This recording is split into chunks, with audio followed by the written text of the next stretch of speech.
Bonjour à tous. Il y a une dizaine de mois, je vous ai fait une vidéo qui faisait les premiers retours d'un propriétaire à propos de la MG4 qu'il venait d'acquérir. Elle semble vous avoir beaucoup plu puisqu'à ce jour, vous êtes plus de 35 000 à l'avoir regardée.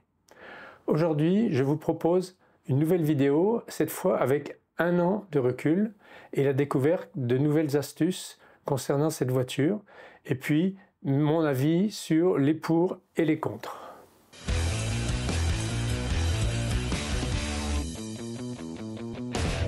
Bien évidemment, les premières choses qui vont vous intéresser, ce sont la consommation et l'autonomie. Je vous rappelle que nous avons ici un modèle MG4 Luxury avec une batterie d'une capacité de 64 kWh. À noter aussi que je suis sous les tropiques, donc il fait chaud, il n'y a pas de problème de perte d'autonomie et de difficulté de charge en raison d'une température trop basse. J'ai une conduite très douce avec anticipation. Les réglages des modes de conduite sont en mode normal. Et puis, pour la régénération, c'est en mode fort.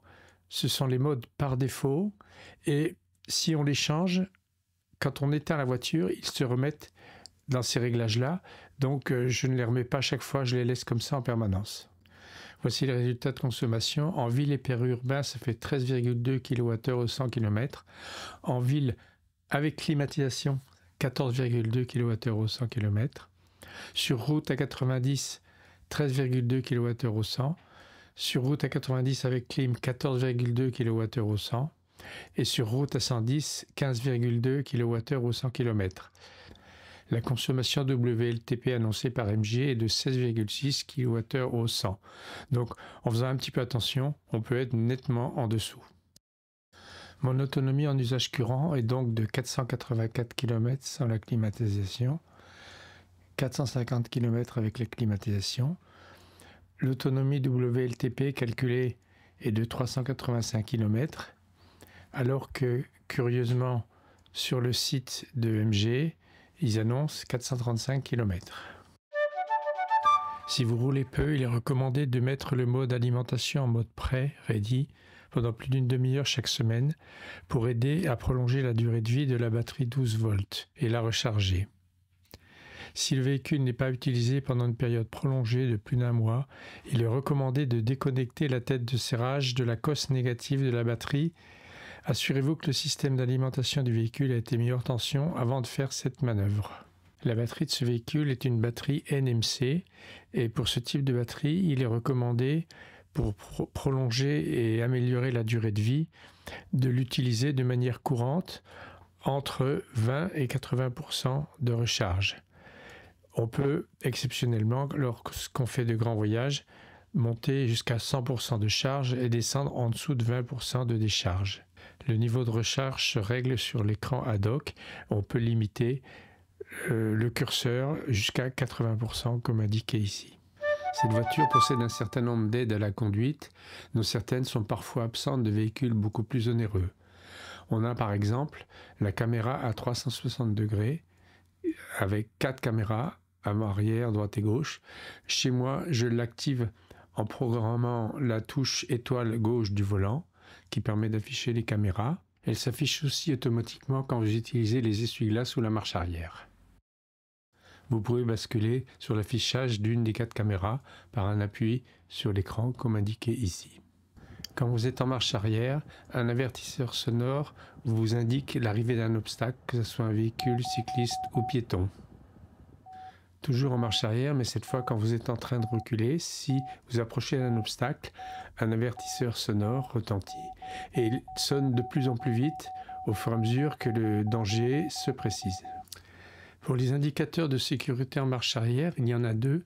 Un qui est en blanc, qui vous montre la trajectoire future selon l'axe des roues de la voiture. L'autre qui est en rouge et vert, avec vert la zone sécure et rouge la zone dangereuse. Il y a un menu de réglage bien caché, c'est cette petite roue dentée là à gauche, qui vous permet d'aller paramétrer sur ce que vous voulez afficher dans l'écran de recul de la caméra, soit le statique,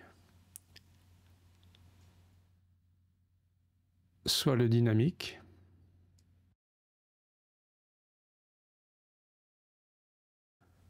soit les deux. La distance par rapport à l'obstacle est indiquée en bas à gauche.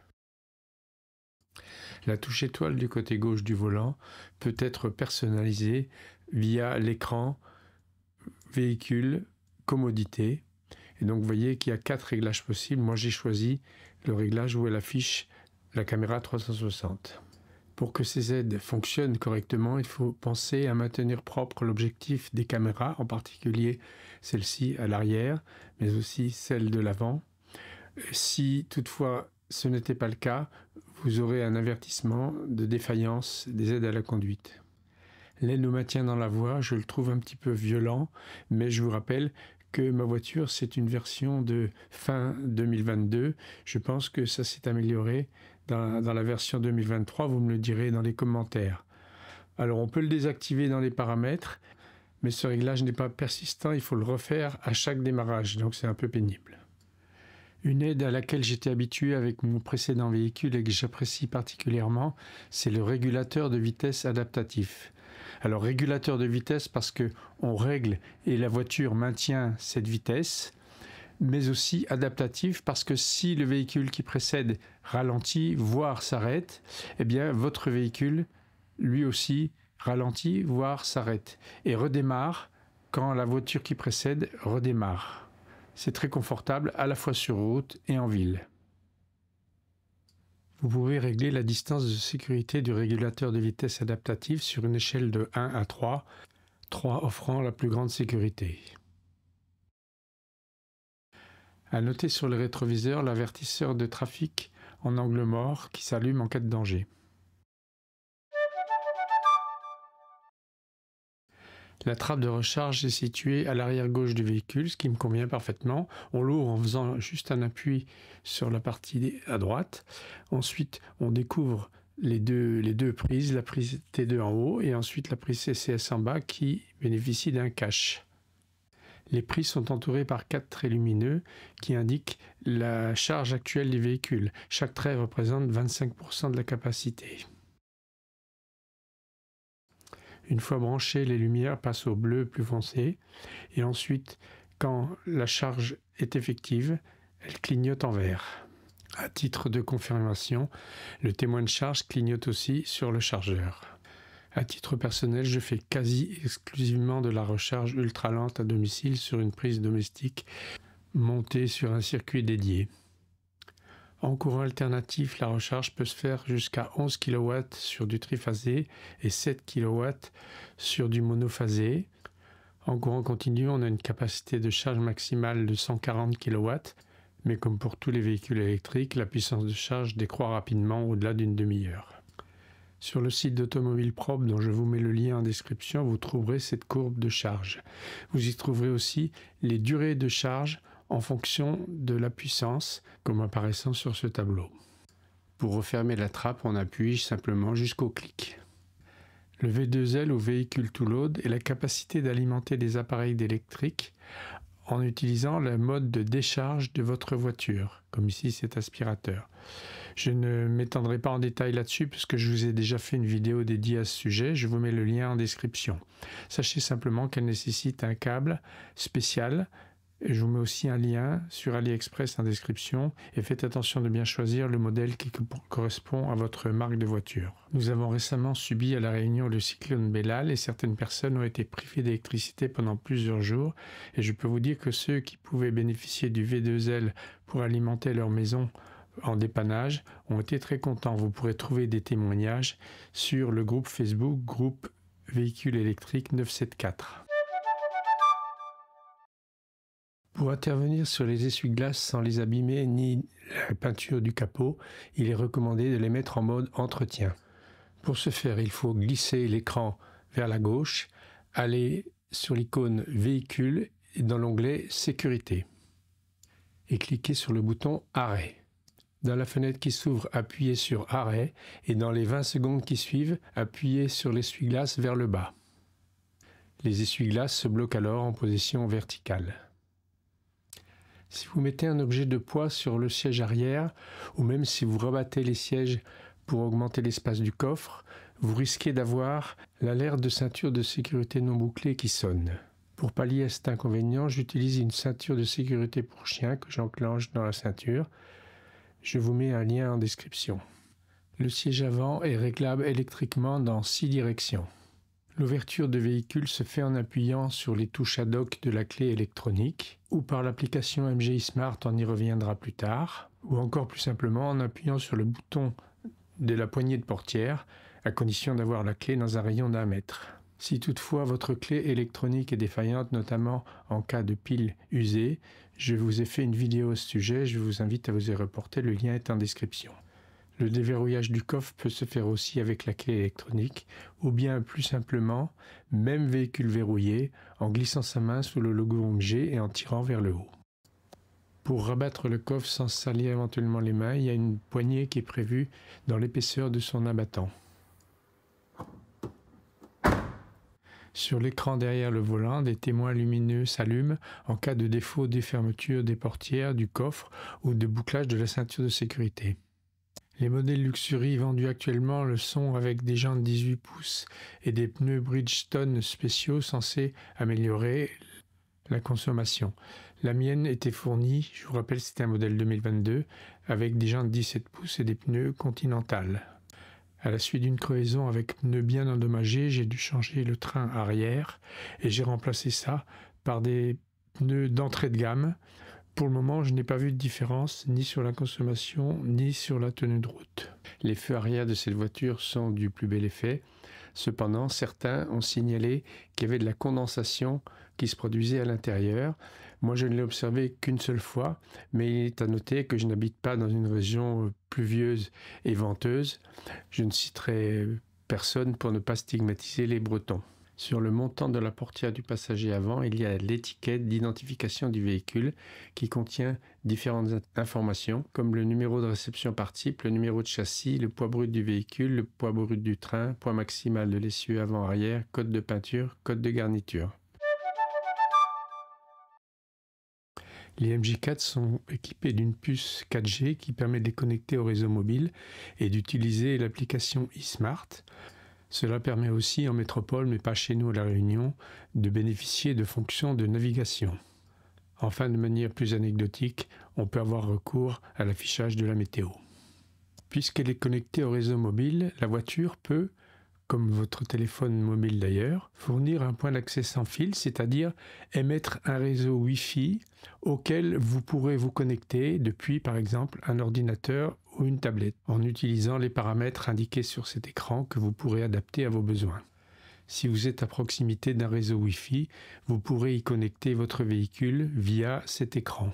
Cet écran gère le Bluetooth et on peut normalement y appairer son téléphone mobile pour pouvoir utiliser la téléphonie main libre. Cette connectivité ne fonctionne plus chez moi depuis quelques semaines. Je ne sais pas si c'est suite à une mise à jour du logiciel de mon téléphone ou parce que le logiciel de la voiture a besoin d'être mis à jour. Dites-moi dans les commentaires si vous êtes confronté au même problème. Je vous rappelle la fonction CarPlay ou Android Auto qui fonctionne en filaire depuis la prise USB-A. Je l'utilise essentiellement pour Waze. Dans la précédente vidéo, je vous avais déjà signalé la possibilité d'une recharge sans fil. Le fait que la voiture soit connectée au réseau de téléphonie mobile permet de profiter pleinement de l'application MG eSmart. En cliquant en bas sur la deuxième icône depuis la gauche, on peut obtenir un statut du véhicule avec différentes informations. On peut par exemple vérifier si on a bien verrouillé la voiture ou obtenir la tension de la batterie 12 volts. Et ceci même si on n'est pas à proximité du véhicule. En ayant au préalable défini un code de sécurité pour ce faire, on peut déverrouiller la voiture à distance ou la reverrouiller. Ça peut être bien pratique pour permettre à un membre de la famille d'y accéder. Bien entendu, on peut faire l'opération inverse, c'est-à-dire le verrouillage à distance, ce qui peut être bien commode si on s'aperçoit qu'on n'avait pas fermé sa voiture. Les rétroviseurs électriques se rabattent automatiquement lors du verrouillage du véhicule. Ça peut paraître évident, mais chez certaines concurrentes, il faut monter dans des finitions à 45 000 € pour avoir cette option. Avec ce bouton situé à gauche du volant et en bas, on peut régler électriquement les rétroviseurs droit et gauche. Ça, c'est connu.